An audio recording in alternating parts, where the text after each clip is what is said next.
Hi YouTube, Steven again. I'm sitting up here at a little area north of my town. It's called the Thai Village. We have a pretty good sized Thai Dom community from Southeast Asia in my town, and they have an area here they've developed. It's not got a lot up here. It's in a wooded area. There's some shelters and a Buddhist shrine and a nice pond that you may be able to see behind me. This is one of those places. It's right next to the bike trail, so I stop here quite a bit. I just had my lunch, having a pipe. Actually, the housekeeping, I'm smoking my old G Vecchio. I don't know much about it other than it's pretty well used. It's got a burn on the side, and the top is pretty charred up. It's one of the first pipes I ever bought. Used obviously at an antique store, but it smokes pretty well. I've got it loaded with some TJ's blend that my sons gave me for Christmas. I think it's kind of a chocolate vanilla maybe, and it smokes real well. It's very smoky, as you can see. So this is going to be a VR to Big Al the Crusher, his 100 subs contest. And Al, it's great to see you got to 100. It's fun to watch your videos. I really enjoyed one of your latest ones, your tour of your smoking area and your shop and garage and kind of your man cave. And I love the corner with all the hockey memorabilia. Having sons that played hockey and one that still plays. My youngest son, his favorite team is the Boston Bruins, so by default that's probably my favorite NHL team. So anyway, you asked a series of questions, and as I can try to remember them off the top of my head, the first one was about a job, and if we could do anything we wanted that we could make loads of money. You've watched my other videos. I don't know how to answer that one. I have never really wanted a job where I made loads of money. I guess a job that I would love to have that's unreachable, which kind of plays into the bunches of money thing. I'd maybe like to be an astronaut.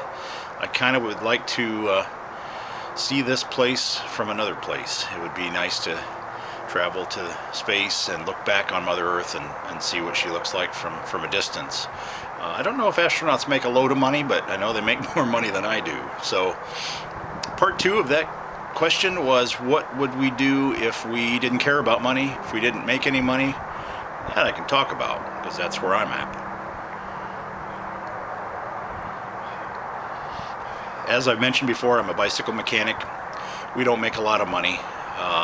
We do it for the love of what we do, and actually being a bicycle mechanic is kind of my dream job. I've done it for quite a few years now. It was something I always wanted to do as a kid, and I pretty well lived my dream. One job that I've always wanted, and I kind of started this a little late, so I'll probably not get a chance to do it, but I would love to be a bicycle messenger. They don't make a whole lot of money, but a bicycle messenger, say in New York City or San Francisco, I can't imagine anything more appealing than that. Running through traffic, all weather, rain, snow, sleet, delivering packages, and just living on your bike, and really not having a supervisor or a boss or anyone. You're kind of on your own, and you kind of do your own thing. You work as hard as you want, or you take your time to get from place to place, and I kind of like that. I think it's kind of although it's a stressful life, I think it's kind of an interesting thing to do.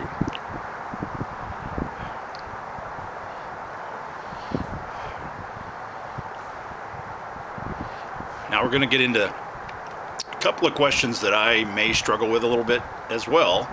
If we won the lottery, and if we could buy any vehicle we wanted, any car, truck, what would we buy? And if you watch my videos, I don't have a car, I don't have a motorized vehicle, and I'm not a big fan, but I guess if I think outside the box a little bit, there is something that I'm kind of enthralled with. It's basically a big Hot Wheels car, but a Mercedes Unimog.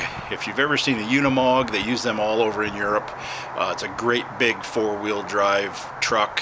Militaries use them, ambulances and farmers, lots of people that do heavy work use them, and I think I would just park it in the driveway and just look at it. I'm not sure I could see myself driving down the road on something like that, but they're pretty interesting vehicles. So then you talked about being that you're a motorcycle rider, what bike would we have? You know, I like the classics. I like the Indians. I like the Vincents, things like that. But I think because I ride a touring bicycle, I think what I would like to have is one of the BMW touring bikes that on off-road. If you've seen Ewan McGregor, he's made a couple of films. One is Long Way Down and one is Long Way Round, and they went all over the place on their BMW off-road motorcycles, and I think that plays into the kind of lifestyle that I lead. I mean, you could pack up your bags on the bike and just take off and spend the time touring, and I think I would enjoy that.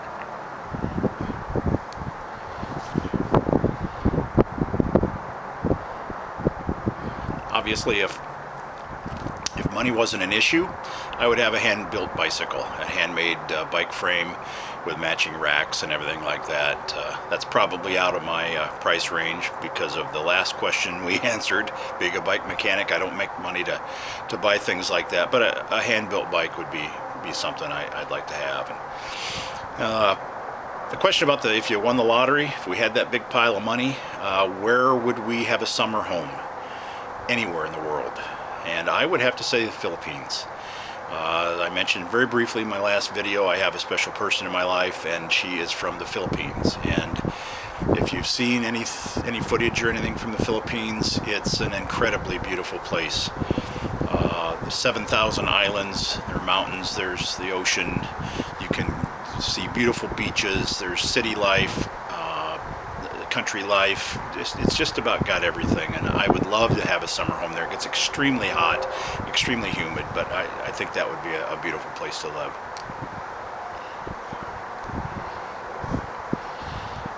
And then you asked if we would have a summer home if money was no option in the States. I'm from the United States, so I would say probably the Pacific Northwest, somewhere like Oregon or Idaho. I hear things about Bend, Oregon, and Ashland, Oregon. There's a bicycle school up there I'd like to go to, and some of those areas I've not been to that part of the country, and I would like to try that. So I think that would be something I would like. And then you said something about a winter home anywhere in the world. Well, obviously the Philippines would be a great place to spend the winter because it is so warm and it's so beautiful. I would think anywhere in Southeast Asia, Thailand, Vietnam, Laos, Philippines would be a place I would love to have a winter home because it's so beautiful and warm, being a tropical sort of area. Winter home in the United States, I'm going to go out a little bit on the limb here and say if you're going to have winter, you might as well have winter. And I've not been to Alaska, but I hear great things of Talkeetna and places like that. I would like to be near Denali, I think, and see the beautiful mountains there and live really a winter lifestyle. So I think that kind of answers those questions. The last one I think was what tobacco we likes. What tobacco we like. And you know, I haven't found anything that I really dislike yet. I do like some aromatics. Lane 1Q in a cob is probably one of my best smokes. But I like things, the Frog Mortons. I've had Frog Morton on a log. I've had Frog Morton cellar, and I love both of those. Mississippi River, big fan of that. So really my tastes, being that I'm pretty new to this, my tastes are kind of all over the board. But you know, anything you wanted to send my way in a prize, I'll certainly try it and I'll let you know how I like it. So anyway, good luck on your contest. I enjoy watching your videos. Keep up the good work and stay in touch.